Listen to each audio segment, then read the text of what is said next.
Aleluya. Dios los bendiga, amados hermanos, en esta noche. Aleluya. Siempre venimos pues conscientes de nuestra incapacidad y esperando, hermanos, siempre en la bondad del Señor, la bondad del Eterno, que Él extienda su mano y nos dé de comer, ¿verdad? Envíe el pan de cada día, como dijo Jesús, ¿verdad? El pan nuestro de cada día, dánoslo hoy, ¿verdad? Creo que son palabras que tienen que son de doble referencia, ¿verdad, hermano? No solamente pues aplican para el pan físico que cada día Dios en su misericordia pone en nuestra mesa para sustentar nuestros cuerpos físicos, sino creo que también aplica, ¿verdad? Para el nivel pues espiritual, ¿verdad, hermano? Aludiendo al pan espiritual, al pan de cada día, aquella promesa que Dios dio, ¿verdad? Le dijo: yo les haré llover pan del cielo y el pueblo saldrá y cogerá para cada un día, ¿verdad, hermano? Gloria al Señor. Es una bendición, ¿verdad? Una bendición, pues, poder ser consciente de esa promesa, hermano, de esa palabra, porque esencialmente, pues, dependemos de eso, ¿verdad? De sus promesas, de su fidelidad, para el servicio, ¿verdad, hermano? De los santos, ¿verdad? Gloria al Señor. Y qué bueno que el Señor, pues, el Espíritu de Dios nos va guiando, ¿verdad, hermano? Nos va conduciendo cada día, ¿verdad? Para presentarnos delante del Señor, delante de Dios, pues, con humildad, ¿verdad, hermano? Con reconocimiento. Es la clave prácticamente para entrar, ¿verdad? Por sus puertas. Algunos o muchos, ¿verdad? Prefieren elaborar sus estudios, hacer sus bosquejos, sus mensajes, preparar sus mensajes, hermano. Preparan sus mentes y todo eso. Y bueno, yo creo que Dios tiene diferentes formas de obrar, ¿verdad? A cada uno, pues, Dios le da diferentes medidas de gracia, ¿verdad? Yo por mi parte, pues, aprendí, ¿verdad? Bendigo a Dios, aprendí de parte de mi Padre espiritual, ¿verdad? Que Él me enseñó que uno nunca debía de predisponer su corazón, ¿verdad? Para ir a un púlpito. Y el Señor sabe que, bueno, es una de las cosas que yo sustento, ¿verdad? Hasta el día de hoy, toda mi vida lo he hecho así, ¿verdad? Toda mi vida yo no preparo a veces mis sermones, mis mensajes. Lo que Dios creo que me ha ayudado es a preparar mi corazón, ¿verdad? Creo que preparar el corazón es mucho mejor que preparar la cabeza, ¿verdad? Bueno, la Biblia dice que la abundancia del corazón, pues, es que habla la boca, ¿verdad? Y como en la predicación, pues, no es un asunto de habilidad, ¿verdad, hermano? Es un asunto de gracia. Si no sobresalimos en gracia, no sobresalimos en nada, ¿verdad? Recordemos que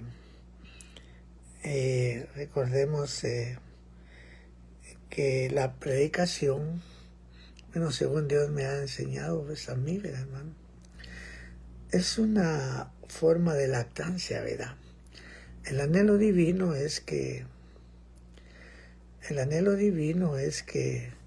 su pueblo, pues, pueda ser enseñado de Dios, ¿verdad, hermano?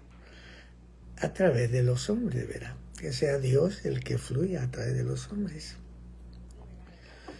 ¿verdad? Y por eso es que este modelo específico, pues, de la lactancia es lo ideal, ¿verdad, hermano?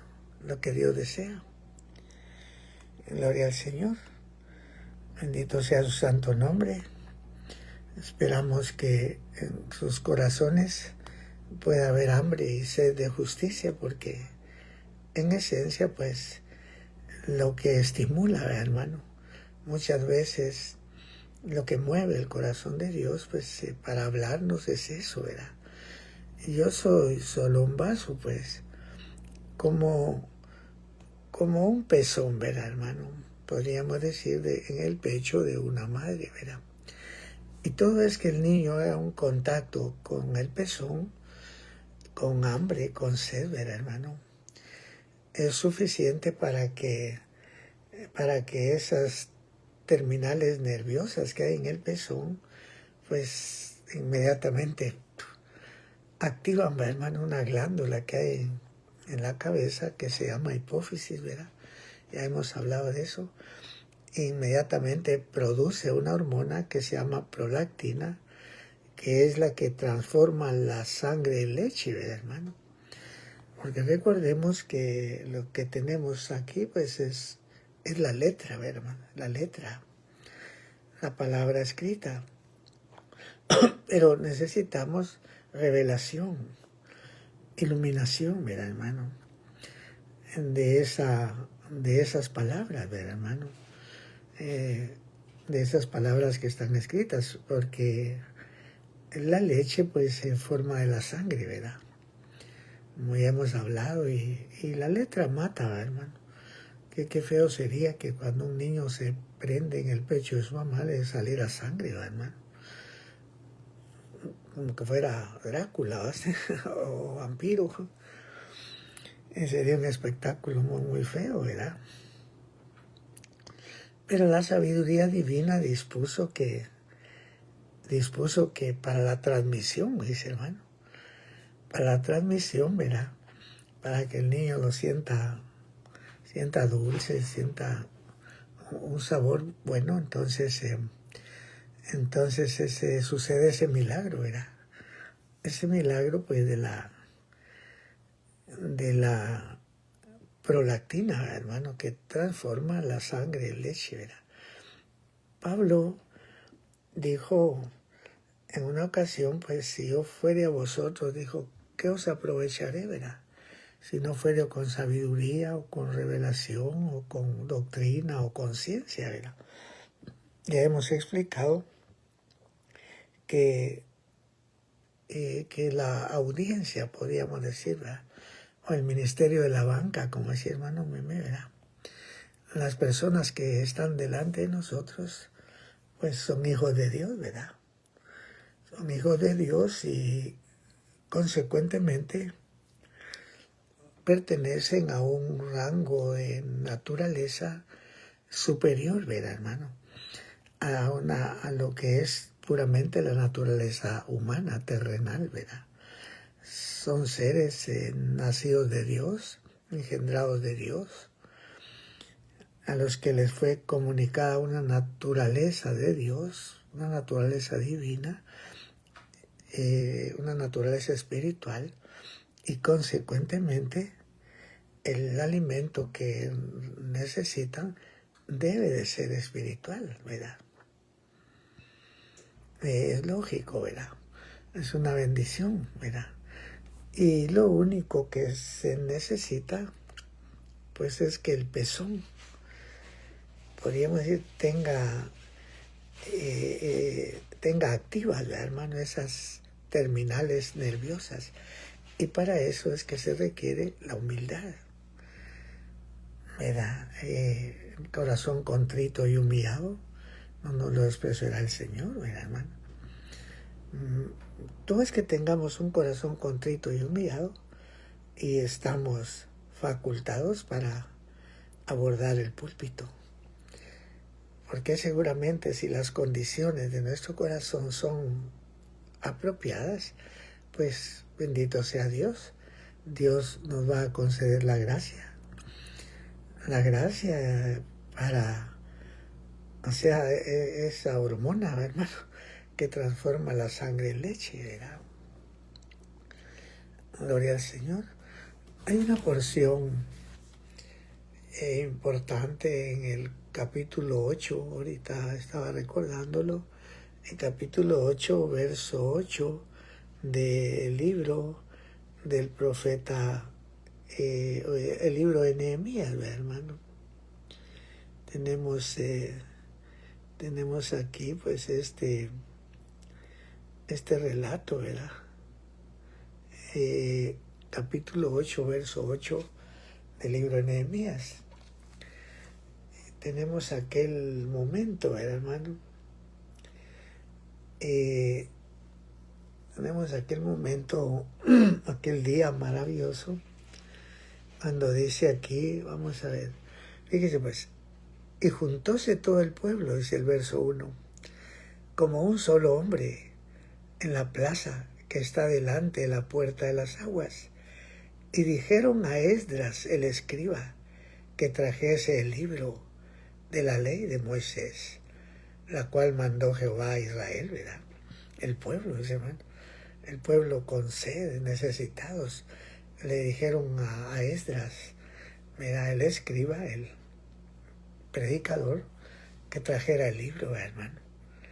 Gloria al Señor, así es lo mismo que estamos haciendo hoy, vamos, ¿verdad, hermanos? El pueblo, pues, con sed, ¿verdad?, de Dios,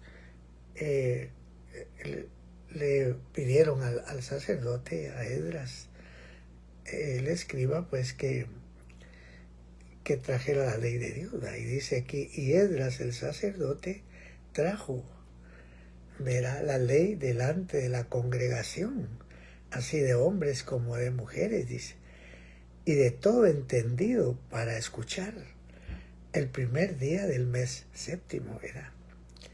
Recordemos que era un libro, el libro de Moisés, para un pueblo redimido, ¿verdad? Desde luego, ¿verdad? Ahora dice aquí, y leyó en el libro delante de la plaza que está delante de la puerta de las aguas, desde el alba hasta el mediodía, en presencia de hombres y mujeres y entendidos, y los oídos de todo el pueblo estaban atentos, dice, al libro de la ley. ¿Verdad? Gloria al Señor, qué maravilloso. Porque como hemos ya compartido, ¿verdad?, la palabra de Dios es como un esperma, ¿verdad, hermano? Como un esperma que es como una célula, ¿verdad? Una célula de ADN, digamos, que está llena de directrices, de códigos de funcionamiento para crear las cosas que no existen, ¿verdad, hermano? Pero un esperma con todo el potencial que tiene de comunicar la vida, de transmitir la vida y las características de los progenitores, porque de que un esperma fecunda un óvulo, ya las características están determinadas, hasta el color de los ojos, el color del pelo, ya. Entonces que el esperma fecunde el óvulo, como decía hermano Mehmet, lo que uno debe procurar es que la palabra engendre, ¿verdad? En ese engendramiento se comunican las características que son inherentes a la naturaleza de Dios, de la misma forma como los seres terrenales transmiten a su posteridad las características que son inherentes pues a su naturaleza, ¿verdad? De la misma forma, o sea, mira cómo los hijos heredan, ¿verdad, hermano? Características de los padres, pues incluso hasta ¿cómo decir?, hasta las mismas intenciones, ¿verdad? Muchas veces las mismas. Entonces, lo mismo pasa dentro del contexto espiritual, ¿verdad? Es imperativo que el pueblo esté atento, ¿verdad, hermano? Como dice aquí, Esdras dice, leyó en el libro delante de la plaza que está delante de la puerta de las aguas, desde el alba hasta el mediodía. Estos son pasajes muy importantes, porque toda escritura es inspirada divinamente, ¿verdad? Y útil para enseñar. ¿Qué nos enseña esto? Que a veces son porciones largas, abundantes de la palabra de Dios, las que se necesita pues oír o recibir para poder pues alcanzar, ¿verdad, hermano?, el propósito. La tragedia pues muchas veces de la iglesia está precisamente en las dietas, ¿verdad, hermano? En las dietas, sí, mayormente en este momento, ¿verdad? En este momento, ¿verdad, hermano? Muchas veces el estudio de la palabra profética, digamos, se lleva a cabo por gente muy, muy poco espiritual y muy poco reflexivo, ¿verdad, hermano? Los tiempos, ¿verdad, hermano? Las dietas específicamente que las personas, ¿verdad, hermano? Los tiempos, digamos, que tienen con la palabra de Dios no son suficientes para transformarlo, ¿verdad, hermano? Para hacer cambios en su naturaleza y para contrarrestar, ¿verdad?, los ambientes que hay en este mundo, ¿verdad? Muchas veces la gente no tiene la capacidad de negarse a sí mismo y muchas veces ni siquiera de discernir entre lo bueno y lo malo, ¿verdad, hermano? Porque es obvio pues que para eso se requiere un alimento, ¿verdad? Como lo vimos en la vida del Señor Jesucristo, ¿verdad? El profeta dijo, Isaías 7 dijo, he aquí la Virgen concebirá y dará a luz un hijo y llamará su nombre Emmanuel, ¿verdad? Y el niño comerá manteca y miel para que sepa desechar lo malo y escoger lo bueno.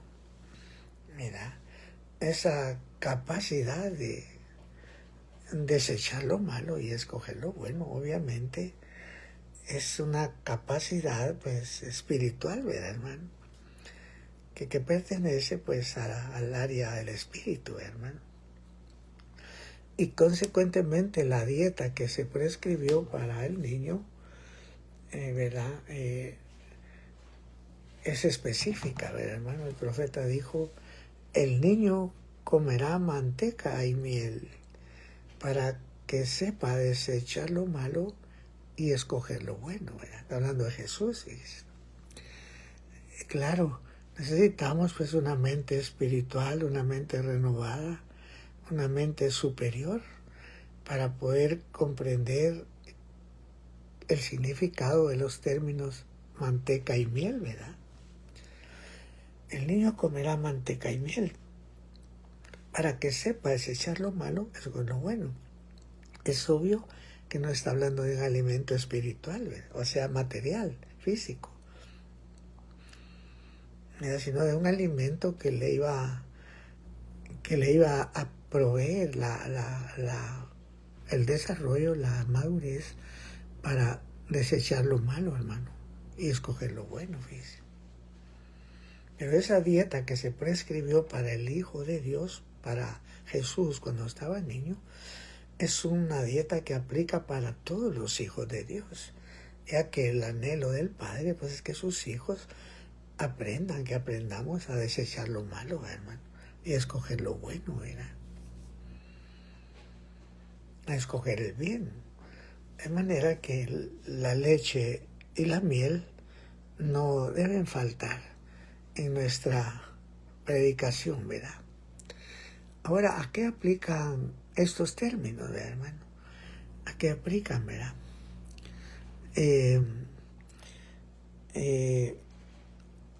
Dice, el niño comerá manteca y miel.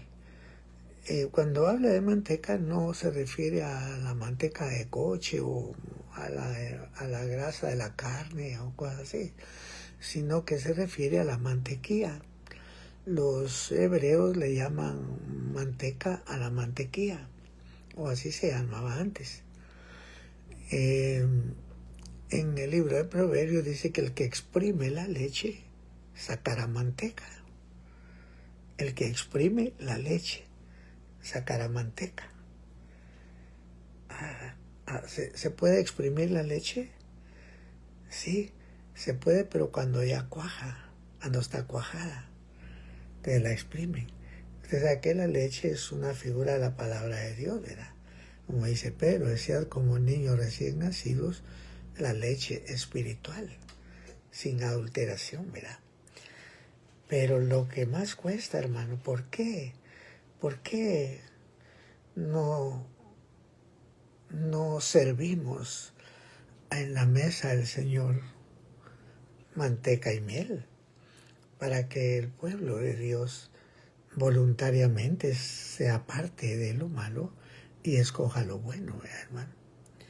No nos crean que es fácil exprimir la leche, cuajar la leche, porque eso tiene que ver con obediencia, ¿veis? Con obediencia. Por eso es que se requiere la condición de un niño recién nacido, como un niño inocente, limpio, pues, ¿verdad? Obediente, ¿verdad, hermano? Como dice Pablo, hacer niños en la malicia, ¿verdad? No niños en el sentido, sino en la malicia. Está hablando de pureza. Entonces, es increíble la capacidad de cuajo que tiene un niño recién nacido. En el contexto físico, por ejemplo, una mamá le da de mamar a su hijito y a los 5 minutos vomita la leche, ya no vomita la leche, ¿ves? Y allá vomita unos grumitos y un suerito, un líquido ya diluido, y a unos como quesitos, ¿verdad, hermano? Eso quiere decir que ya le estaba cuajando, ¿ves? Adentro. O sea que ese niño a los 15 minutos ya tiene una maleta requesón ahí en el buche, hermano, ¿verdad? Porque también no hace solo uno, sino que hace del 2 también, ¿verdad? Entonces, el punto está en la capacidad de cuajar la leche, ¿ves? Que yo considero que lo que significa es prestar atención. Aquí dice, mire pues, dice aquí, y Esdras, antes dice aquí, y leyó Esdras, ¿verdad? En el verso 3, y leyó en el libro delante de la plaza que está delante de la puerta de las aguas, desde el alba hasta el mediodía, ¿verdad? Bueno, acabo de escuchar una frase ahí que es mera chistosa, pero como digo que no preparo nada, ¿baste? Pero no preparo nada, no porque el asunto no sea importante, hermano. Mira, al contrario, porque muchos podrán pensar que pasar sin preparar nada podría ser una irresponsabilidad, ¿verdad, hermano? No, yo leo la escritura, ¿verdad, hermano? No leo la escritura. Estoy hablando a la hora de la lactancia. Ahí se necesita pues que la cabeza dé una medida de gracia para que transforme la sangre en leche, la letra de la palabra de Dios en espíritu, ¿verdad? De eso estamos hablando, pero esto tiene mucho que ver con la recepción, ¿ves? Con la recepción, ¿verdad? O sea, yo soy, podríamos decir, un transmisor, pero tiene mucho que ver el receptor, porque como les he dicho, ¿verdad, hermano? A pesar de todo el potencial que tenga un esperma para comunicar la vida o las características, ¿verdad?, inherentes del progenitor, con todo eso necesita un óvulo que sea capaz de anidarlo y de alimentarlo, de desarrollarlo, pues, ¿verdad? Como sucede en la concepción, en lo que yo llamo pues el milagro de la concepción, que debe ser precedido por el milagro de la ovulación, ¿verdad, hermano? Pero la ovulación es un asunto de edad, no no creamos, hermanos, que desde que recibimos a Cristo ya estamos dispuestos para concebir la voluntad divina y para que se desarrolle en nosotros esa vida de acuerdo a esa voluntad. No, esto se requiere un desarrollo, como la ovulación. ¿Verdad? La ovulación no es un fenómeno de la niñez, ¿verdad? O de la pubertad, podríamos decir, por más que uno quiera, una niña de 5 años, de 6 años, de 7 años, de 8 años, no puede quedar embarazada, porque su matriz, sus ovarios todavía no están produciendo óvulos, ¿verdad? Y hasta que los ovarios pues empiezan a producir óvulos, ya en el momento específico de una edad, entonces crecen las posibilidades pues de fecundación, ¿verdad, hermano? Y fíjese, pues bueno, ya he explicado esto en otras ocasiones, ¿verdad? Y por supuesto, lo importante es poder practicarlo, ¿verdad? Porque tomamos una figura, tomamos un ejemplo físico, ¿verdad? Para acomodarlo, pues, ¿verdad? Al mundo espiritual y a una práctica, pues, ¿verdad? A una práctica. Es el sueño, creo, mi sueño, hermano. El sueño dorado de todos los predicadores, poder cumplir verdaderamente pues un ministerio a nivel de lactancia, ¿verdad, hermano? Ahora, es maravilloso cómo Dios prepara el alimento, ¿ves? ¿Por qué es que es mejor para mí, ¿verdad?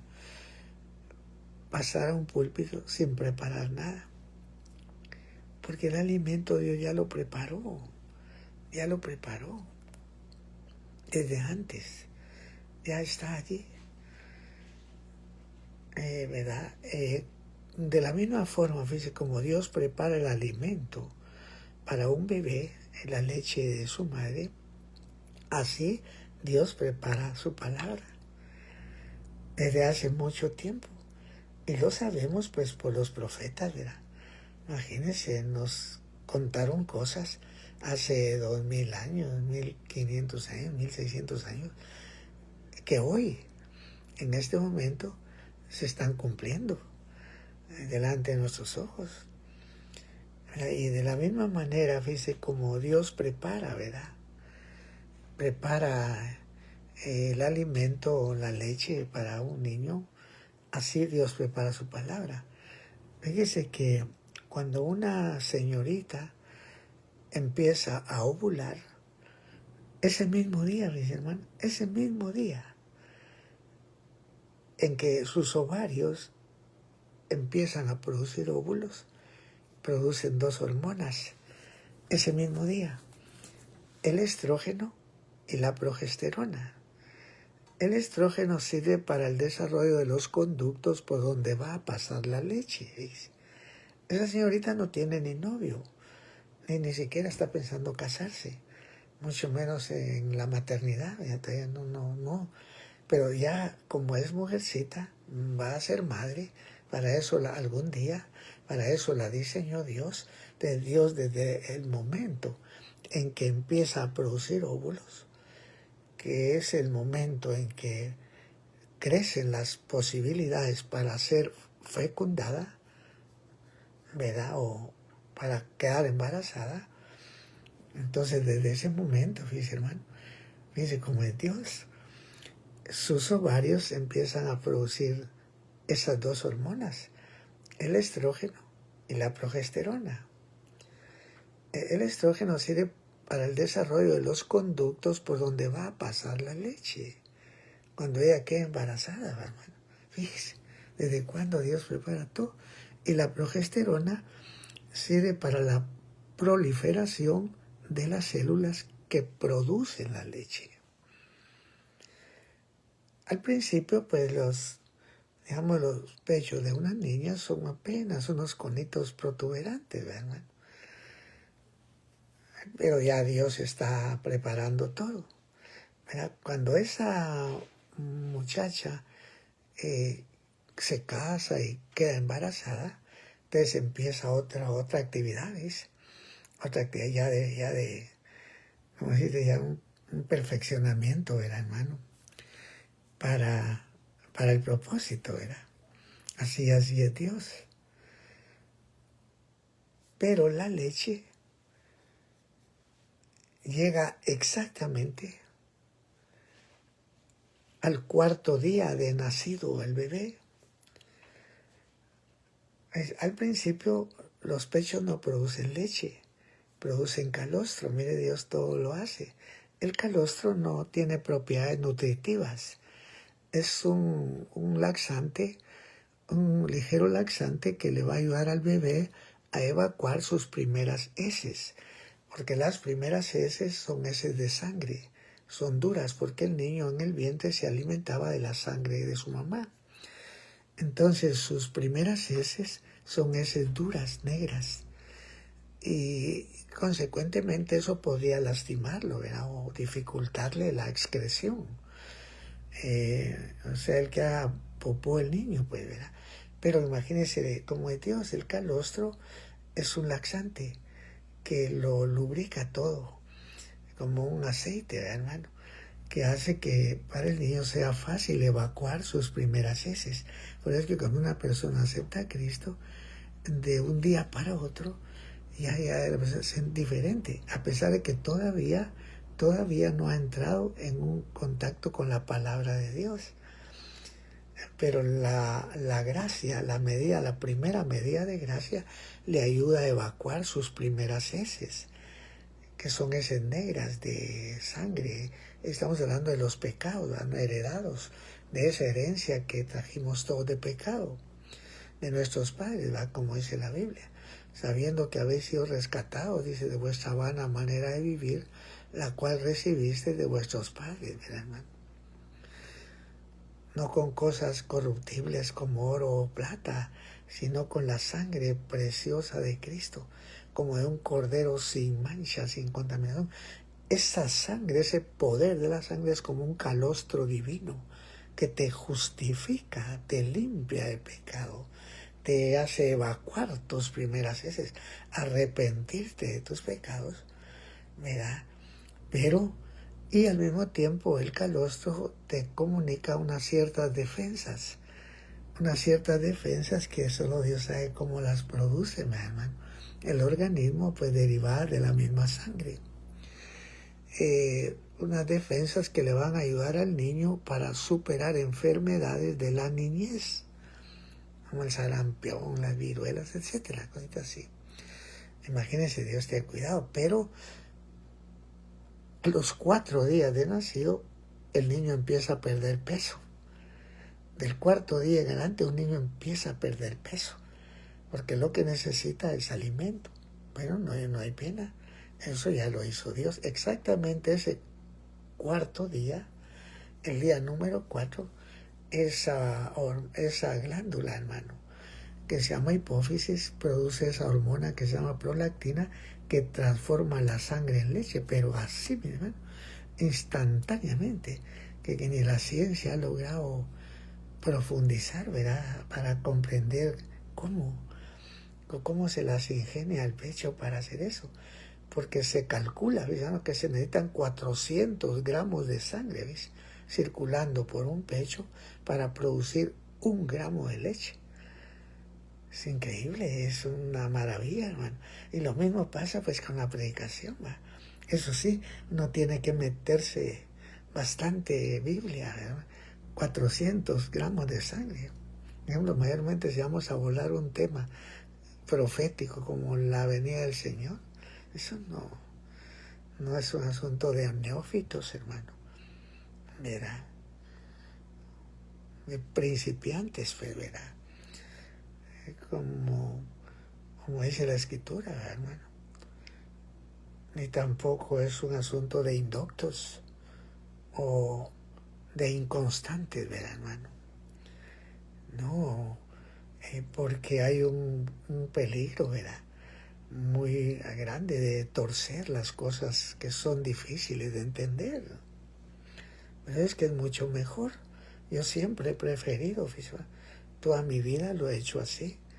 Cada vez que Dios me concede la oportunidad de enseñar, hermano, de ir a un púlpito, yo prefiero pasar de mis rodillas al púlpito y no de la Biblia al púlpito. Yo me mantengo leyendo, pero en el momento yo he entendido pues que la voluntad de Dios es que su pueblo pues pueda mamar, ¿verdad?, de sus pechos, ¿verdad?, directamente de la cabeza y todo eso, hermano. Porque para mí esa glándula que se llama hipófisis es el sacerdocio de Cristo, ¿ves?, a la diestra de Dios. Recordemos que Cristo es la cabeza de la iglesia, pero Dios es la cabeza de Cristo. Entonces, el ministerio sacerdotal de Cristo es como esa glándula, ¿ves?, que se llama hipófisis, que está intercediendo, hermano, por nosotros. Entonces el Padre le da a su Hijo la medida de luz, de gracia, ¿verdad?, para que el Hijo lo comunique al Espíritu Santo, y el Espíritu pues es esa hormona, ¿ves? Para mí el Espíritu Santo es esa hormona que se llama prolactina, que los médicos le llaman la hormona fundamental del amor materno, hermano. ¿Verdad? Que mejor, yo no hago esto por irresponsabilidad, al contrario, lo hago por responsabilidad. Prefiero que sea la gracia de Dios la que nos enseñe, ¿verdad, hermano? Porque no hay como la gracia de Dios, pues, ¿verdad? Imagínese el Espíritu de Dios, ¿verdad, hermano? Entonces es un socorro oportuno, ¿verdad, hermano? Imagínense, el cuarto día el niño empieza a perder peso, pero en ese mismo día se activa esa hormona, hermano, y transforma la sangre en leche. Es más, esa es una maravilla, porque fíjese que al principio los pechos producen unos cuantos decilitros de leche, una cantidad suficiente para mantener un niño de 6 libras, que es lo que normalmente pues pesan los niños, ¿verdad? Oscilan 7, 8, 5, pero el promedio es 6. Veamos, antes los pechos producen una cantidad suficiente para un niño de 6 libras. Pero en la medida que el niño va creciendo, los pechos pueden llegar a producir hasta 1 litro o más de leche, hermano, en la medida que lo va necesitando, ¿ves? Mira, es una afinidad sagrada. Yo tuve, y lo maravilloso de esto es que no se acaba mientras el niño mame, mientras el niño lo necesite, no se acaba. Yo tuve mi tío que mamó 12 años, hermano, aunque usted no lo crea. Bueno, mi tío se llamaba Juan. Mi tío era un niño muy, ¿cómo decirle?, muy especial, ¿verdad? No era enfermito, no era, pero había nacido solo con un testículo. Así nació él, y quizás eso provocó pues que este niño fuera un niño muy, muy dependiente, muy posesivo también, con mi abuelita, muy pegado, chipe le dicen en Guatemala, muy chipe. ¿Y qué le parece? Que este niño mamó hasta los 12 años. Incluso en el pueblo él iba a traer leña al potrero ya de 12 años y regresaba caminando a traer a mi abuelita, la sentaba en una silla, parado, mamá, y mi abuelita va a darle leche y no se acababa la leche. ¿Sabes? Así es Dios, ¿verdad, hermano? Así es Dios. Hasta que el niño deja de mamar, el pecho lactante se seca, Pero es que en este momento estamos viviendo una crisis porque casi nadie tiene hambre de la palabra de Dios, hermano. El materialismo y todo eso ha prácticamente matado o sepultado esos instintos, esos anhelos, ¿verdad, hermano?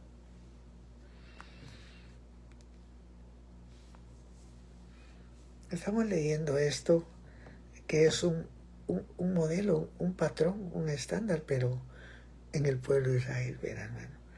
Y leyó en el libro, delante de la plaza que estaba delante de la puerta de las aguas, desde el alba hasta el mediodía.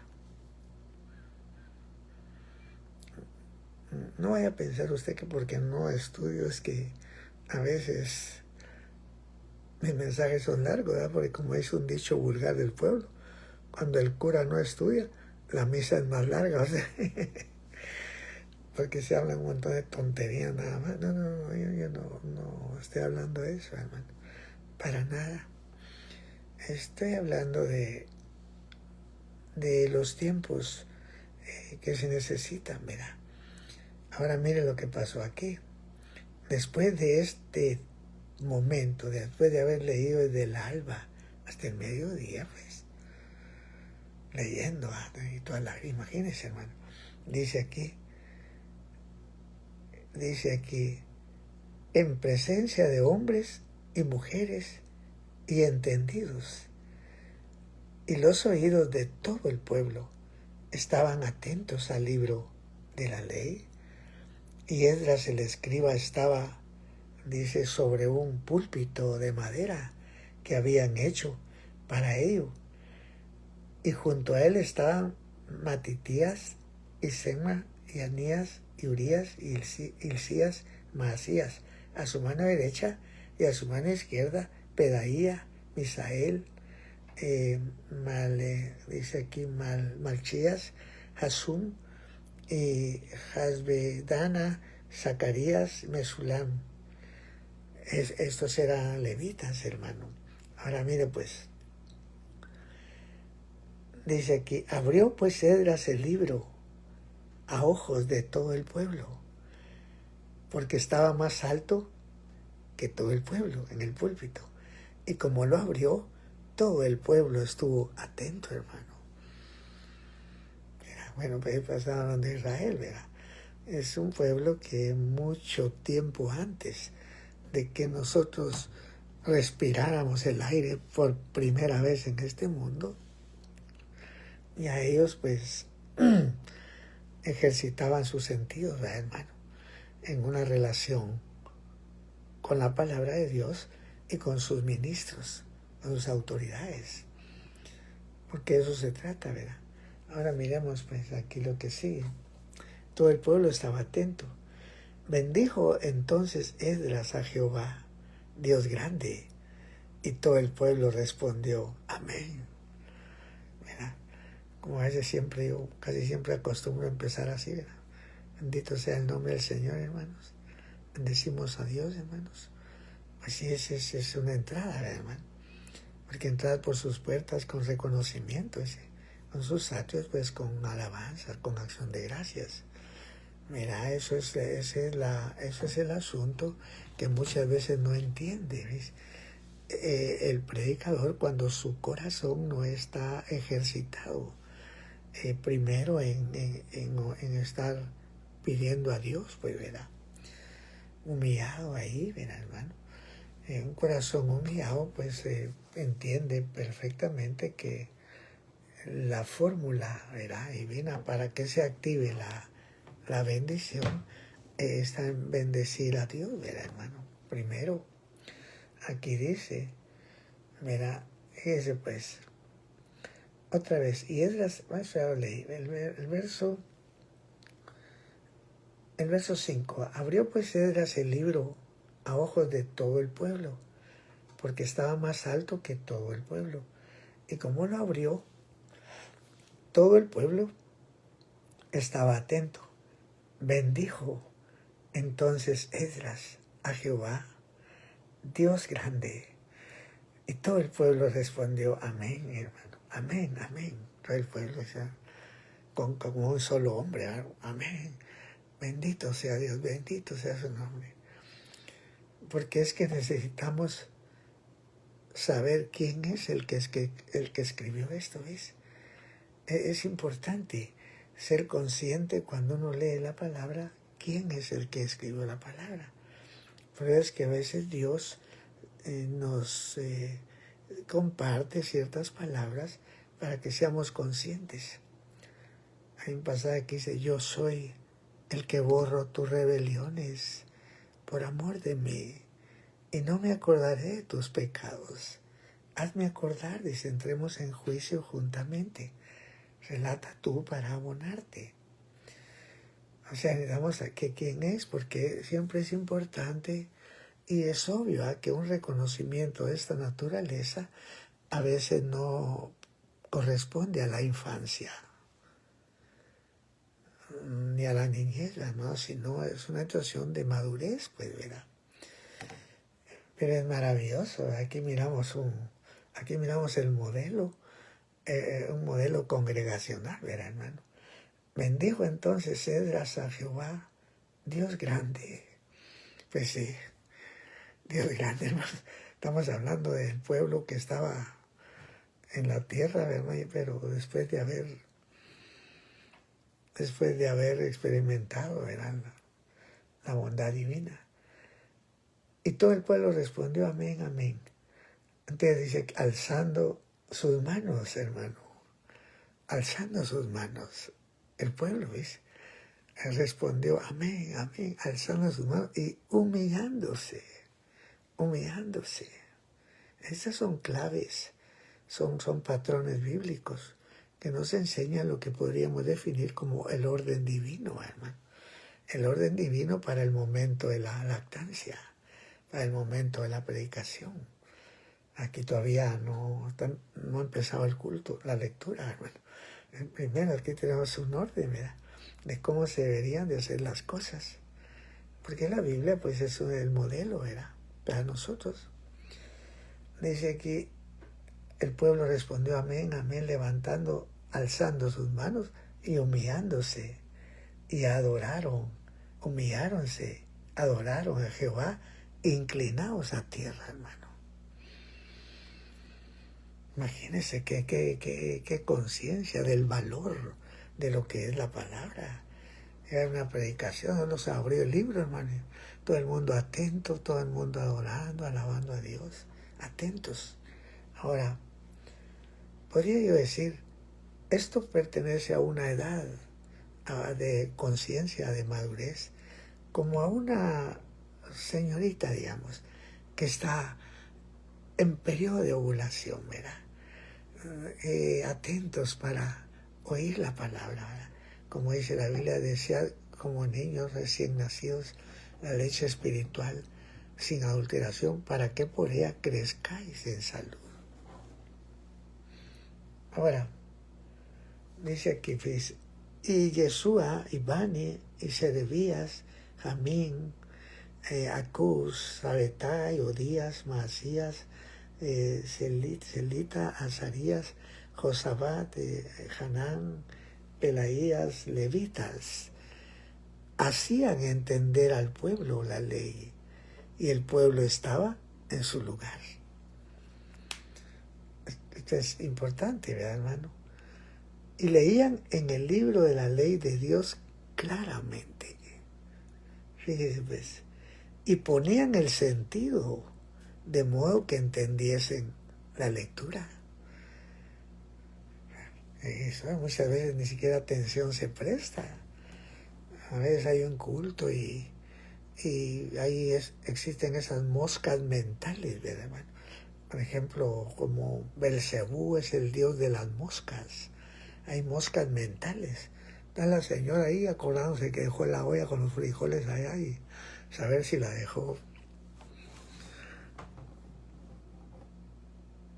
Voy a decir algo que no es muy ortodoxo, pero en una de nuestras iglesias sucedió algo. Mi hijo me contó, él estuvo en ese culto. De hecho, acaba de fallecer el pastor hace poco, ya de viejito. ahí en la colonia Betania. La colonia Betania es una zona roja, ¿verdad? Hay colonias ahí alrededor adyacentes peligrosas, el Niño Dormido, que está hasta adentro, ¿cómo se llaman estas colonias de el Amparo 1, el Amparo 2, así, pero son zonas rojas, a veces de pandillas, cosas así. Pero Dios, pues, de todas partes saca personas.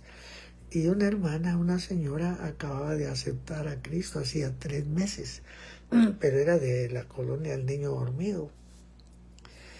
Era una señora parece que vendía en el mercado, en la terminal. Una mujer pobre, ¿verdad? Pero vamos a decirle, esos trasfondos, hermano, culturales. Y fíjese que tenía 4 meses, creo que tenía de haber aceptado a Cristo, cuando la esposa del pastor le dijo, porque iban a tener un culto especial, es decir, un culto de aniversario, le dijo a esta hermana que se preparara porque le iban a dar un tiempo para saludar. Era la primera vez. Tenía 4 meses de haber aceptado a Cristo y le avisaron que le iban a dar un tiempo. Y la hermana, la esposa del pastor, le dijo, pero por favor, ahí viene así arregladita y no va a traer delantal y todo, porque como ella vendía en el mercado, me cargaba su gabacha hasta en el culto. Así la pastora le dijo eso. Y la hermana, pues, como suele suceder con todos, la hermana, es bien nerviosa y todo, porque le iban a dar un tiempo para saludar. Y incluso mi hijo estaba ahí y dice que vio que estaba ahí muy temprano. Llegó temprano la hermana bien arregladita y estaba hasta adelante. Y mi hijo estaba por ahí, estaba ahí, empezó el culto, ¿verdad? Y esperando su turno, su tiempo. Cuando en eso entró un niño, un jovencito, y mi hijo vio y no sé qué le fue a decir a la señora. Ese que mi hijo solo ve que la señora hizo así, movió la cabeza. Imagínense qué mosca mental, hermano. Una vez la desconcentró, la pobre esperando que le iban a dar, pensaba tal vez que cómo iba a comunicar, ¿verdad?, su testimonio. Cuando llega ese niño a decirle, a saber que mi hijo solo vio que hizo así. De una vez moscas mentales, ¿verdad, hermano? Bueno, cuando le dan el tiempo pasa la hermana, pero como ella era recién convertida, ¿va? Y como le digo, venía de un trasfondo cultural, lo primero que dijo fue esto. Miren, pues, hermanos, dijo, yo vine temprano, hermanos, porque la hermana me dijo que me iba a dar un tiempo, pero ahí sí que por mula le pasan las cosas a uno. Me huevearon mis gallinas, hermano. Imagínense qué noticia. El niño solo entró a decirle, pero ella sí hablaba, ¿verdad? Yo solo estoy repitiendo lo que ella dijo, ¿verdad? Pero dijo así, y que la hermana, la esposa del pastor, está avergonzada porque le dieron un tiempo y solo para que pasara así, que por mula le pasan las cosas a uno, dice. Me huellaron mis gallinas, dice. Pero le habían robado las gallinas, ¿no?, el enemigo, ¿verdad? Entonces, imagínense qué condición estaba ella para lo que iba a hacer, ¿verdad? Ahora, hay algo importante aquí en este pasaje, ¿verdad?, que estamos leyendo. No hemos terminado. Voy a repetir el verso 8. Y leían el libro de la ley de Dios claramente y ponían el sentido de modo que entendiesen la lectura, hermano. Es que eso es lo importante, ¿verdad? Como Jesús preguntaba, ¿cómo lees? Y también entiendes lo que lees, porque de eso se trata, ¿verdad? Primero leían claramente, ¿verdad, hermano? Como decía Pablo, ¿no? Porque si la trompeta diera un sonido incierto, pues ¿quién se apercibirá la batalla? Así también nosotros, digo, si por la voz no damos un sonido bien significante de cómo se entenderá lo que se dice. porque hablaréis al aire, ¿verdad, hermano? Entonces dice aquí, y Nehemías el Tirsata y el sacerdote Esdras, escriba, y los levitas, que hacían entender al pueblo, dijeron a todo el pueblo, día santo es a Jehová nuestro Dios, no os entristezcáis ni lloréis, porque todo el pueblo lloraba oyendo las palabras de la ley. Díjoles luego, id, comed grosuras y bebed vino dulce, y enviad porciones a los que no tienen prevenido, porque día santo es a nuestro Señor, y no os entristezcáis, porque el gozo de Jehová es vuestra fortaleza. Los levitas, pues, hacían callar a todo el pueblo, diciendo, callad, que es día santo, y no os entristezcáis. Y todo el pueblo se fue a comer y a beber y a enviar porciones y a gozar de grande alegría, porque habían entendido las palabras que les habían enseñado. ¿Ves? Qué maravilloso. Ahí vemos a la gente que entra y sale, hermano, y a veces como entró, ¿verdad? Sí, sin un gramo de inspiración, ¿verdad? Y consecuentemente, a veces sin funciones, ¿verdad, hermano?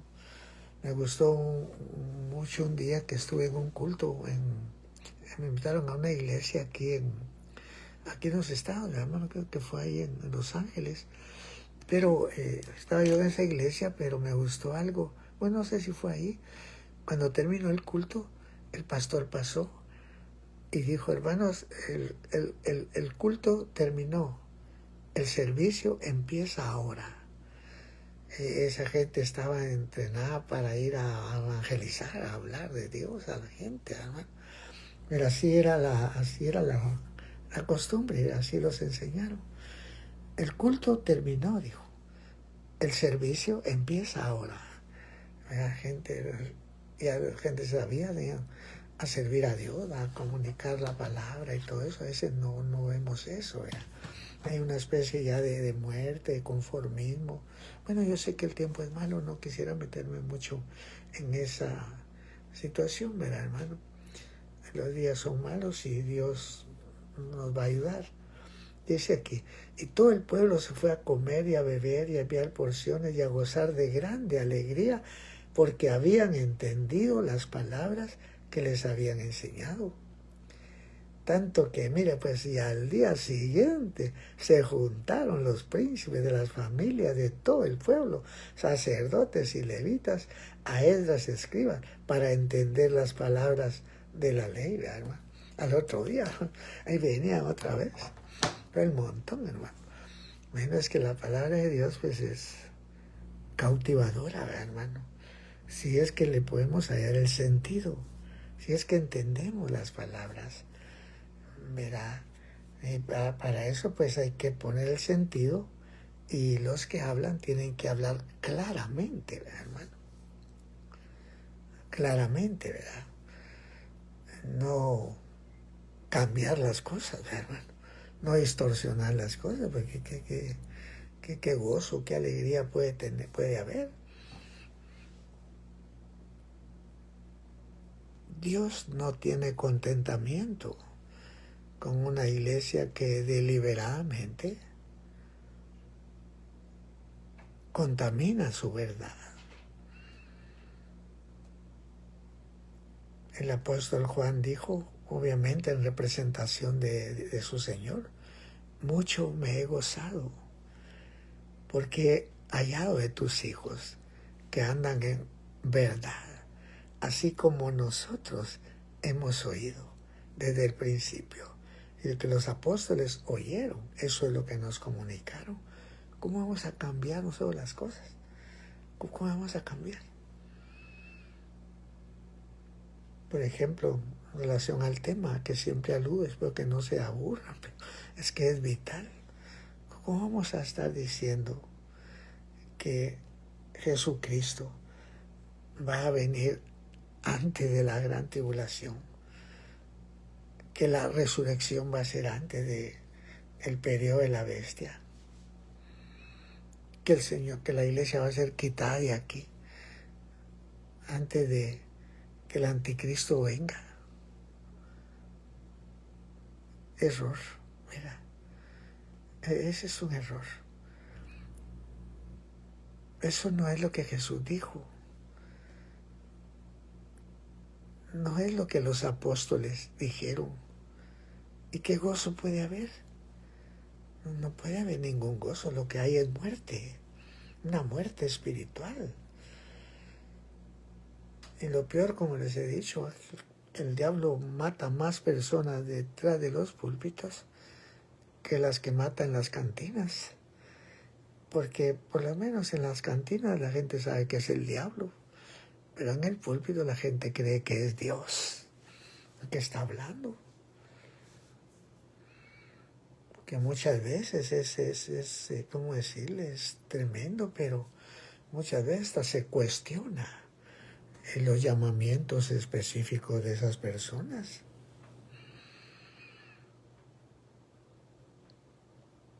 O la unción, ¿verdad? Que pretendan tener, pues. Porque como hablábamos el día de ayer, nadie que hable por Espíritu de Dios llama anatema a Jesús, ¿verdad? O sea, contradecir lo que Jesús dijo, eso no lo haría nadie que hable por Espíritu Santo, hermano. Para nada. Por eso es que la dependencia del Espíritu es vital, vital, ¿verdad? Porque como le vuelvo a repetir, es la hormona fundamental del amor materno. Es la hormona que transforma la sangre en leche. No podemos cometer errores en la interpretación de la profecía bíblica relacionada con los tiempos de Dios, con los tiempos de Dios específicamente, que es el tema que nos tocó, que nos correspondió para nuestro momento, ¿verdad, hermano? Enseñar. Y sobre el cual Dios prometió anticipadamente que concedería gracia para entenderlo. El tema relacionado con los tiempos, las generaciones que nos antecedieron no fueron objeto de esa información. A pesar de que esas generaciones eran superiores a nosotros, ¿verdad, hermano? Yo cuando yo digo que Dios no reveló estas cosas antes a las generaciones que nos antecedieron, yo no estoy cuestionando las grandes vidas cristianas de esos hombres. Para nada, hermano. Eso que estuviera chiflado nada más. No, yo lo único que estoy objetando es lo que ellos dijeron en materia de escatología. Porque para mí es muy fácil demostrar con la Biblia que Dios no había concedido gracia todavía para entender estas cosas. Porque no pertenecían a la necesidad de su momento, de su época. Pero todo se distorsionó, hermano. Precisamente por la altivez, por la arrogancia muchas veces del corazón. Y usted sabe, pues el orgullo de la erudición puede jugarnos muy malas pasadas, ¿verdad, hermano?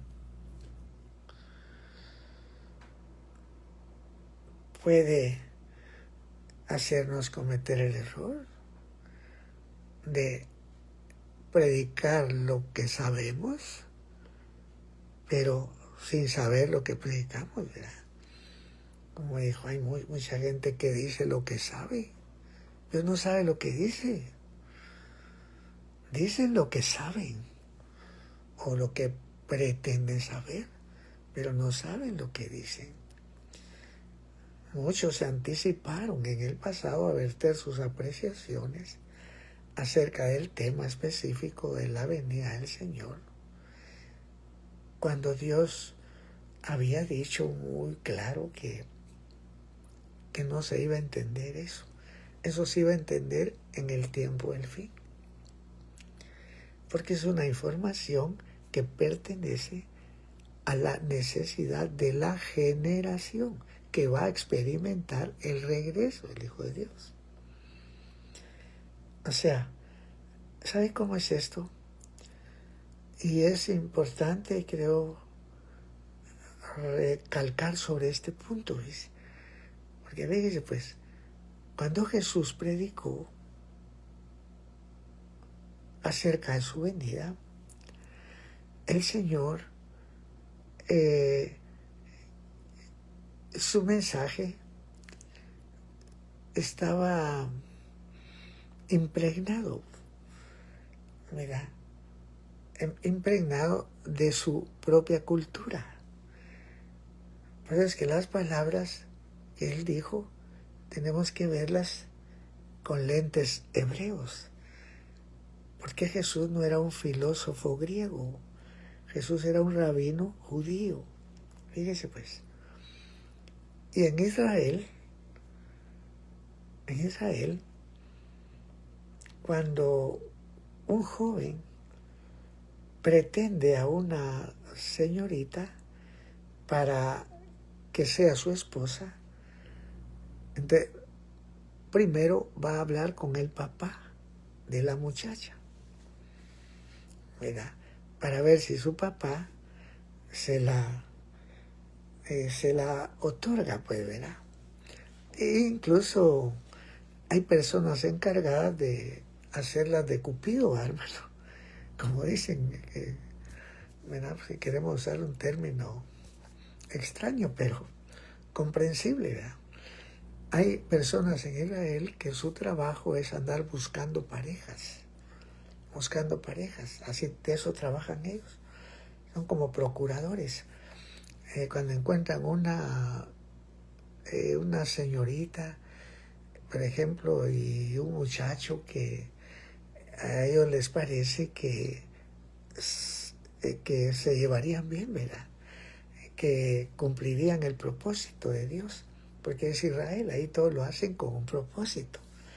O sea, que el propósito primordial de la nación de Israel es engendrar hijos que santifiquen el nombre de Dios. No que sean futbolistas o qué sé yo, o mareros o pandilleros, no, que hijos que santifiquen el nombre de Dios. Y como en la creación de un niño participan, como dicen ellos, 3 son los que participan en la creación de un niño: el Padre, la Madre y el Santo, bendito sea. Hay leyes específicas dentro de la cultura judía para unir las parejas. Se buscan personas que tengan características que puedan contribuir para el objetivo, dice hermano. Mira, entonces hay hombres religiosos pues, encargados de andar investigando. Y cuando uno de estos hombres, cham, le dice en Israel, cham, son casamenteros, encuentra un muchacho que ellos consideran que está bien para una muchacha, ellos no solo se basan en el aspecto físico, no, eso es irrelevante, ¿verdad? Es obvio que la atracción física juega una parte pues en la unidad matrimonial, ¿verdad, hermano? Pero no debe ser ese el factor que determine, porque eso muchas veces no funciona, eso se acaba. Como dicen ellos, ¿verdad? El amor que depende de algún interés fenece cuando el interés ya no está. Mayormente cuando se elige solo por líbido, por codicia, por apetencia, por lujuria, por maldicia, qué sé yo, ¿verdad, hermano? Eso no funciona. No, el asunto del matrimonio, pues dentro de la cultura judía, es esencialmente espiritual, Mira, es obvio que el matrimonio es de carácter cívico, pero es de origen divino. Mira, y es obvio que Dios hizo las cosas con un propósito, ¿verdad? Un propósito que solo puede ser entendido, hermano, cuando se lee claramente la Escritura y cuando se entiende lo que dice, ¿verdad? Es lógico, ¿verdad? Entonces, fíjese, pues cuando este casamentero ya vio la pareja, entonces va con el papá de la muchacha. ¿Verdad? Ahí todo se mueve así, bajo autoridad, ¿verdad, hermano? Para tener bendición, ¿verdad? No se saltan los cercos, ¿verdad, hermano? Va a hablar con el papá, no con la muchacha, con el papá, ¿verdad, hermano? Para proponerle, pues, la opción y si quiere que entrevistar al muchacho, si lo quiere entrevistar. Bueno, el papá, entonces, si el papá acepta, fíjese, pues, estoy diciendo eso porque el mensaje de Jesucristo era de acuerdo a su cultura, ¿ves? Por ejemplo, un filósofo dijo, yo soy yo y mis circunstancias. Si sacas a una persona de su trasfondo cultural, destruyes a esa persona, porque es su cultura la que formó su identidad. Y como estamos hablando de Israel, ¿verdad? Y del mensaje de Jesucristo, fíjese pues, que muchos han confundido por no entender esto, ¿ves? Si el papá de la muchacha acepta la proposición, está de acuerdo en entrevistar al muchacho, entonces el casamentero sale a la puerta de la casa y toca una trompeta para que todo el vecindario sepa que esa muchacha, perdón, todavía no, va a traer al muchacho y lo lleva con el papá. Entonces el papá lo habla con el muchacho y todo, ¿verdad? Y si le parece, entonces se hace el convenio. La muchacha está esperando nada más lo que su papá determine. Ahí no es un asunto, ¿me entiende?, personal, porque bíblicamente no tiene derecho a hacer eso. Pero es que esa cultura es tan bendecida, porque hasta Pablo dijo, hasta Pablo, que era Pablo, tuvo consejo para solteros, para viudas, pero de las vírgenes no, dijo, no tengo mandamiento, porque ellas deben estar sujetas a sus padres. Ni el Espíritu de Dios, que era el apóstol, podía pasarse sobre la autoridad de los padres, pues, que Dios había constituido, ¿verdad? Y es que esta es la verdadera forma de honrar.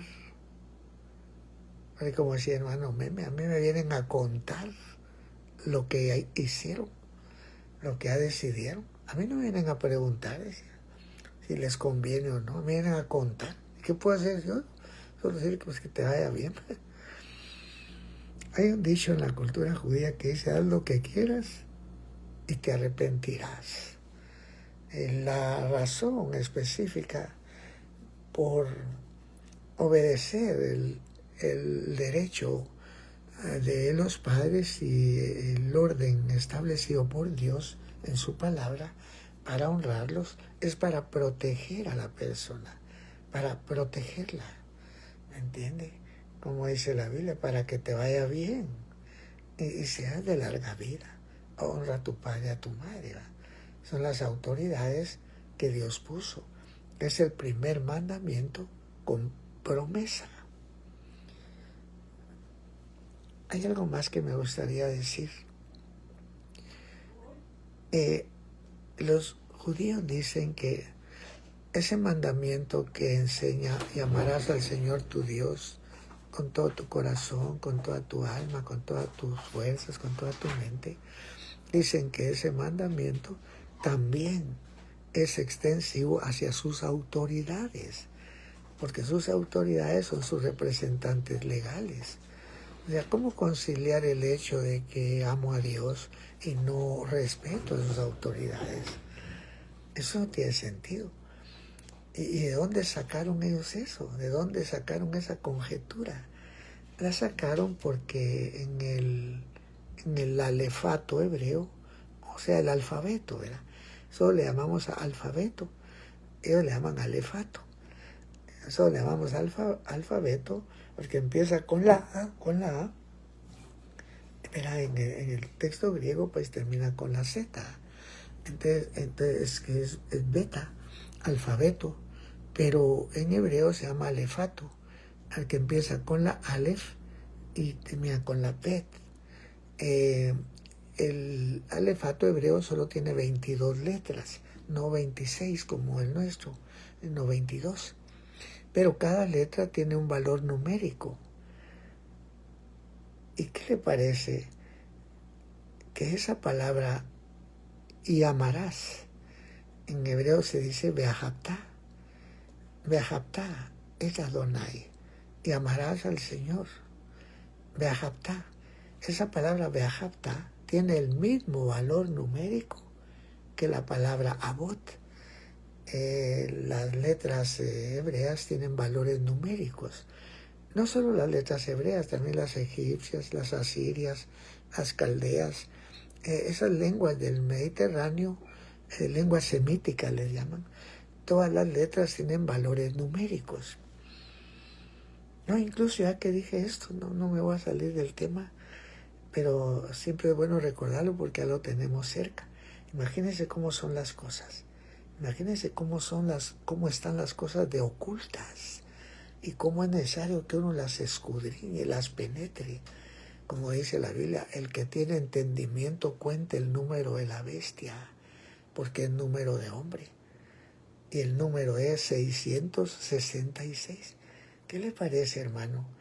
Que en el alefato hebreo todas las letras tienen un valor numérico, pero en el latín, que es el idioma oficial de Roma, de la Iglesia de Roma, el latín, solo algunas letras, nada más, tienen valores numéricos. O sea, como los números romanos, ¿se acuerdan? Que nos enseñaban en la escuela. ¿Cuál es el 1? Una I. Si el 5, una B. Ahí ya llevamos 6.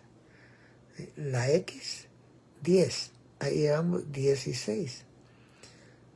50 es una L. Ahí ya llevamos 66. La C es 100. Mira, 166. Y la D, 500. Cuando uno suma, da 666. ¿Ves?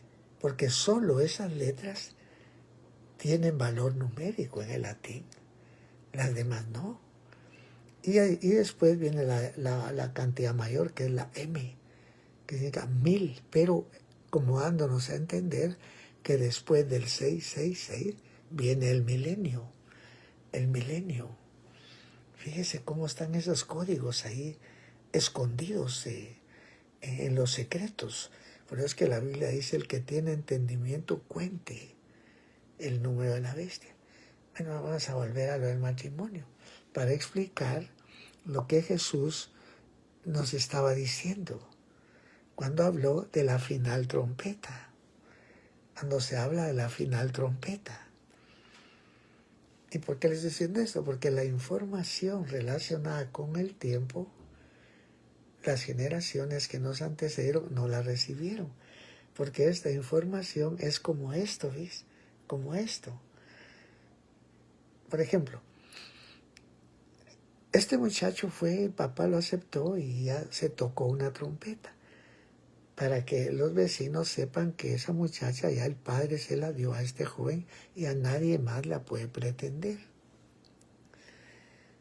Pero cuando el muchacho sale de la casa de su suegro, eso lo hacen los judíos por tradición, por costumbre, por cultura. Siempre va acompañado de 10 amigos, porque así es la transmisión de la enseñanza. Tiene que llevar 10 ahí, va a hablar con su suegro. Cuando sale, sus amigos le preguntan, él sale contento porque su suegro lo aceptó. Entonces le preguntan: ¿y cuándo es la boda? Entonces él dice: eso solo mi padre lo sabe, solo mi padre. Porque es el papá del muchacho el que tiene el privilegio de establecer la fecha de la boda. Por eso fue que Jesús dijo, el día y la hora nadie lo sabe, solo mi Padre. Pero eso no quiere decir que el Padre no vaya a decir eso, nunca. No, eso no quiso decir Jesús. Lo que quiso decir que es un derecho del Padre exclusivamente decidir cuándo. Cuándo, y ahora es cuando el Padre ya está diciendo cuándo. Y entonces, cuando el padre, el muchacho, ya establece la boda, el primero que se lo cuenta es a su hijo. Y su hijo va y corre, y la primera que se lo dice es a su novia. Después a los demás, ¿verdad, hermano? Para que todo el mundo sepa cuándo va a ser la boda. Porque una boda pues implica preparativos, ¿verdad?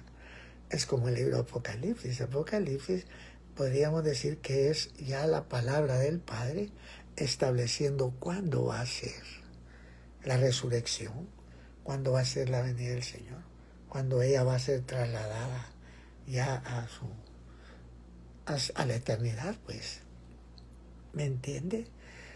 Pero esto no quiere decir, cuando Jesús dijo el día y la hora, solo mi Padre lo sabe, Jesús no nos estaba instruyendo a que debemos de respetar para siempre el derecho divino de guardar el secreto, ¿no? Ni tampoco estaba diciendo que no iba a haber información acerca de eso.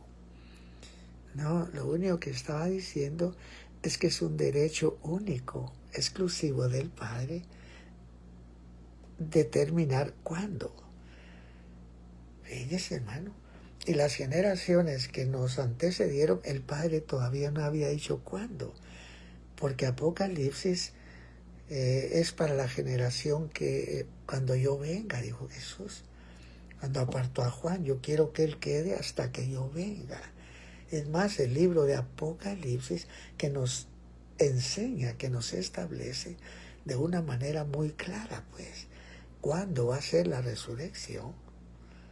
Fíjese, es la revelación de Jesucristo, pero que Dios le dio. Es como cuando el Padre dice, entonces ya se toca la séptima trompeta. Como dice, por ejemplo, el capítulo 10 del libro de Apocalipsis, dice pues. Y vi un ángel fuerte descender del cielo, cercado de una nube, y el arco celeste sobre su cabeza. Ese arco lo miramos en el capítulo 4, alrededor del trono de Dios. Este mensajero era el mensajero oficial del trono, que nos trae una información, un mensajero que Jesús envió. Y Juan lo vio, y vi un ángel fuerte descender del cielo, cercado de una nube, y el arco celeste sobre su cabeza. Y su rostro era como el sol, y sus pies como columna de fuego, y tenía en su mano un librito abierto. El capítulo 10 dice, y clamó con gran voz, como cuando un león ruge. Y cuando hubo clamado, 7 truenos hablaron sus voces. Y cuando los 7 truenos hubieron hablado sus voces, yo iba a escribir, dice Juan.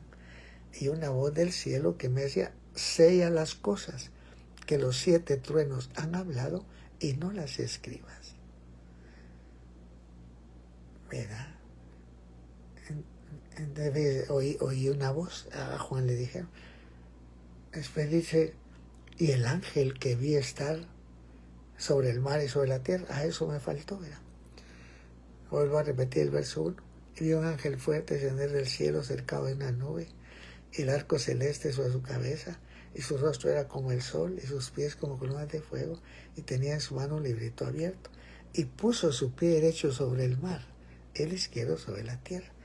Entonces Juan sigue, dice, y el ángel que vi estar sobre el mar y sobre la tierra, levantó su mano al cielo, y juró por el viviente en los siglos, que ha creado el cielo y las cosas que están en él, la tierra y las cosas que están en ella, el mar y las cosas que están en él, que el tiempo no será más.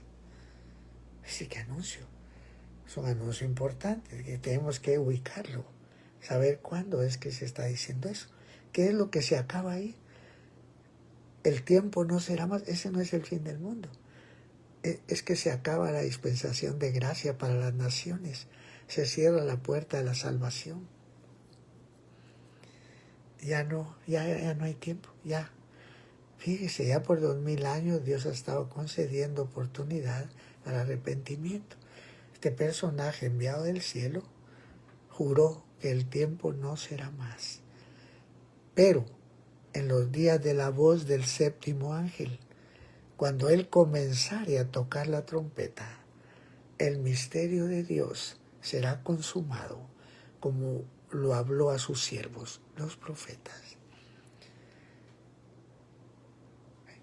Cuando el Padre establece la hora, la fecha, entonces se toca la final trompeta, que dentro del contexto de la resurrección es la séptima trompeta, como Pablo lo explicó, ¿verdad?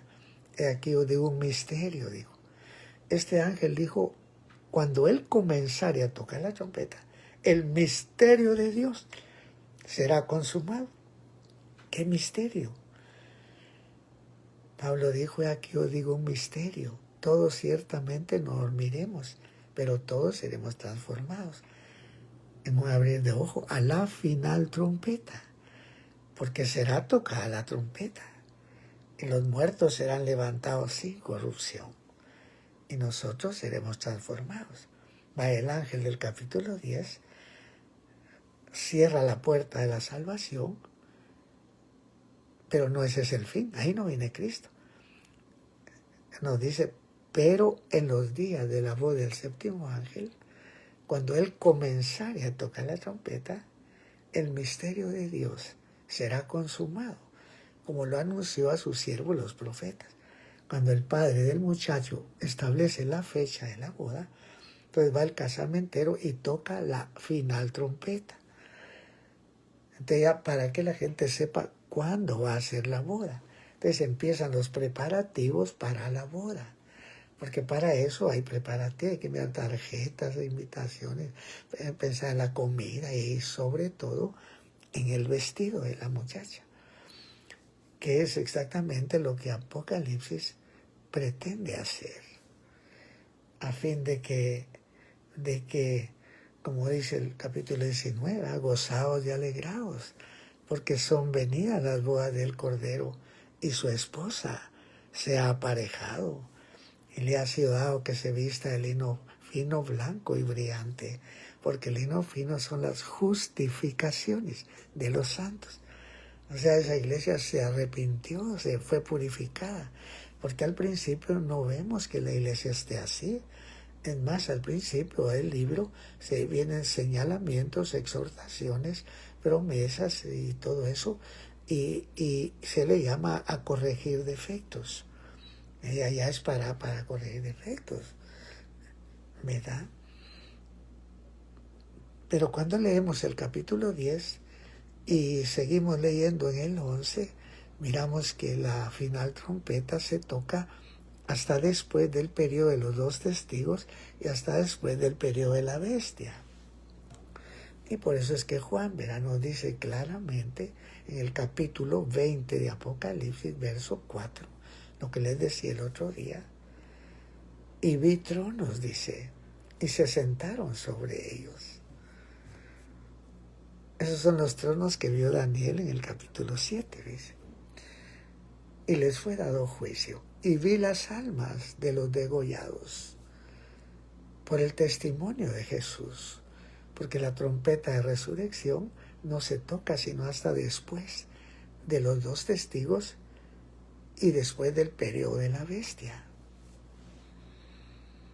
El séptimo ángel toca la final trompeta y se escuchan voces en el cielo que dicen: los reinos del mundo han venido a ser los reinos de nuestro Señor y de su Cristo, y reinará para siempre jamás.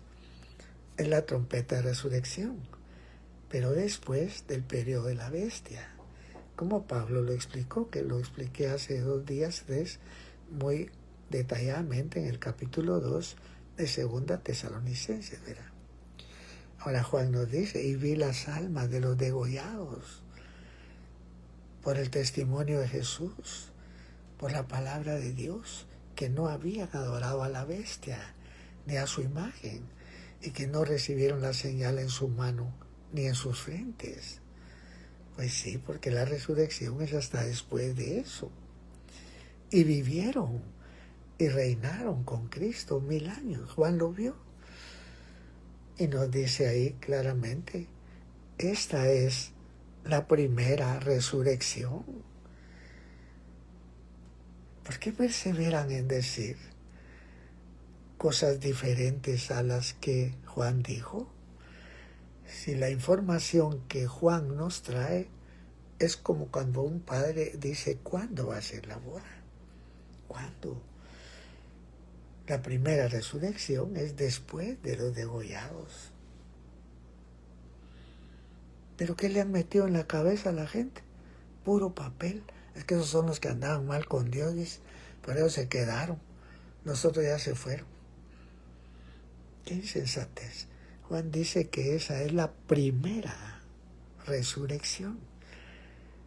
Es más, dice, bienaventurado y santo el que tiene parte en la primera resurrección. La muerte segunda no tiene poder sobre estos. Antes serán sacerdotes de Dios y de Cristo y reinarán con Él 1000 años. Y esta sí es una verdadera lactancia, hermano. Esto es prenderse de los pechos de Dios mismo. Si es la revelación de Jesucristo que Dios le dio para manifestar a sus siervos las cosas que deben suceder presto, pues. Y la declaró, enviándola por su ángel a Juan su siervo. Juan ahí es como el pezón, hermano, de los pechos de Dios. El pezón nada más que Dios, que Jesús dijo, yo quiero que Él quede hasta que yo venga, ¿verdad?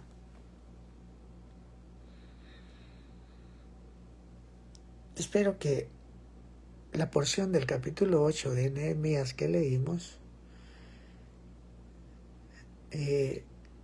espero que Dios nos permita entender algunas claves que hay ahí, ¿verdad? Porque la primera cosa es prestar atención. Como dice Pedro, tenemos la palabra profética más segura a la cual hacéis bien de estar atentos, atentos. Pero la atención que necesitamos prestarle a la palabra es una atención, pero producto de una revelación, hermano. Porque la atención que hay que prestarle es una atención, pues, como una alarma de fuego, ¿verdad, hermano? Una atención inmediata, pues, para que por el Espíritu podamos entender claramente y estar como la gente esa que oyó ese mensaje, ¿verdad, hermano? De Esdras, ¿verdad? Esa lectura, hermano. Todos se fueron contentos porque habían entendido las palabras que les habían dicho, ¿verdad? Que si bien es cierto, la información de los tiempos no es precisamente, pues, muchas veces motivo de alegría, pero lo que sí es de alegría es lo que viene después. Bienaventurado y santo. Tú no pienses en lo que va a pasar, piensa en lo que viene después.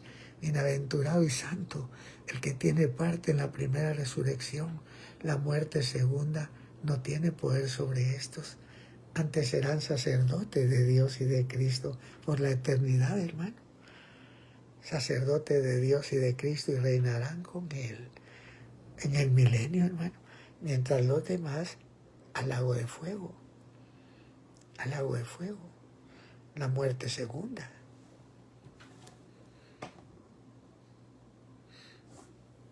Como ya les he dicho, pues, aunque el final va a ser un final difícil, no porque Dios quiera, porque la iglesia no está en condiciones.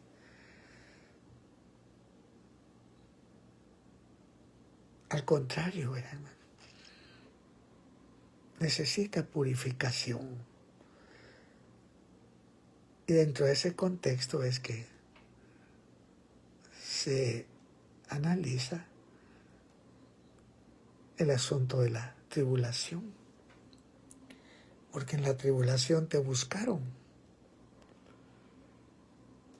y derramaron oración cuando los castigaste. Muchos caerán para ser emblanquecidos y purificados. Los impíos obrarán impíamente, y ninguno de los impíos entenderá, pero entenderán los entendidos. Y desde el tiempo que fuere quitado el continuo sacrificio hasta la abominación espantosa, habrá 1290 días. Bienaventurado el que esperare y llegaré hasta 1335 días. Pues porque ahí es la resurrección. Bueno, el Padre ya dijo cuándo va a ser. Ya dijo. Pero es que nosotros toquemos la trompeta. Anunciemos lo que el Padre dijo, porque esa es la revelación de Jesucristo que Dios le dio. Es peligroso decir algo contrario, porque el libro de Apocalipsis tiene una de las amenazas más severas, hermano. Dice que si alguno quitare, dice, de las palabras del libro de esta profecía, Dios quitará su parte del libro de la vida, de la santa ciudad, de las cosas que están escritas en este libro. Y si alguno añadiere a las palabras de esta profecía, Dios pondrá sobre él las plagas que están escritas en este libro. Si algún material es sagrado, ese libro, no estamos aquí para jugar, hermano, ni que fuéramos payasos, ¿verdad? Para tratar las cosas de Dios con pusilánimemente, ¿verdad, hermano? O livianamente, ¿verdad?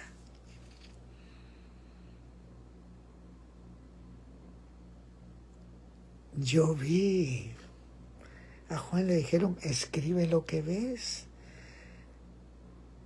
Él no está diciendo nada de él mismo. Yo vi las almas de los degollados por el testimonio de Jesús, por la palabra de Dios, y que no habían adorado a la bestia ni a su imagen, que no recibieron la señal en su mano ni en sus frentes, y vivieron y reinaron con Cristo 1000 años. Esta es la primera resurrección. Bienaventurado y santo el que tiene parte en la primera resurrección. La muerte segunda no tiene poder sobre estos. Antes serán sacerdotes de Dios y de Cristo y reinarán con Él 1000 años. Dios bendiga su palabra, hermanos. Por favor, lean, porque el que lee entienda. Mira, no dependan solamente de lo que yo les digo. Yo sé lo que les digo. Por supuesto, mira, como yo, para mí esto es, imagínense ya para terminar mi carrera en este mundo, hermano.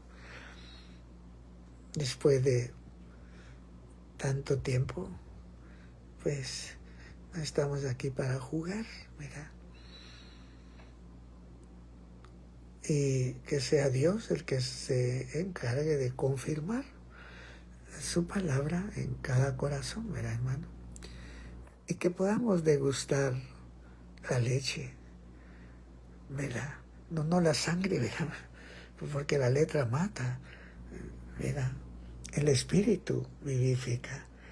Esa dulzura, producto de la actividad de la hormona que se llama prolactina, que es el Espíritu de Dios, ¿verdad, hermano? Que tan amablemente, ¿verdad? Podríamos decir, nos transforma la sangre en leche, ¿verdad? Y mientras más mamemos, hermano, más produce en los pechos, ¿verdad? Quiera Dios que mi generación se llame Juan también, así como mi tío, ya que Juan se llama el apóstol nos cuenta estas cosas, pues, pero yo estoy hablando de mi tío Juan, hermano, que mamó 12 años, hermano. Bendita sea la chicha de mi abuela, a los pechos de mi abuelita, hermano, que me sustentó con amor tan prolongadamente, ¿verdad?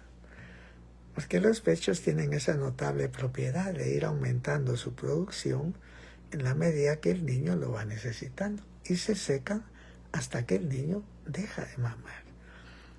Tendremos con nosotros la palabra de Dios, seguramente, como Jesús dijo, hasta el fin, ¿verdad? Estaré con vosotros todos los días hasta el fin del mundo. Bendito sea su santo nombre. Dios les bendiga, hermanos.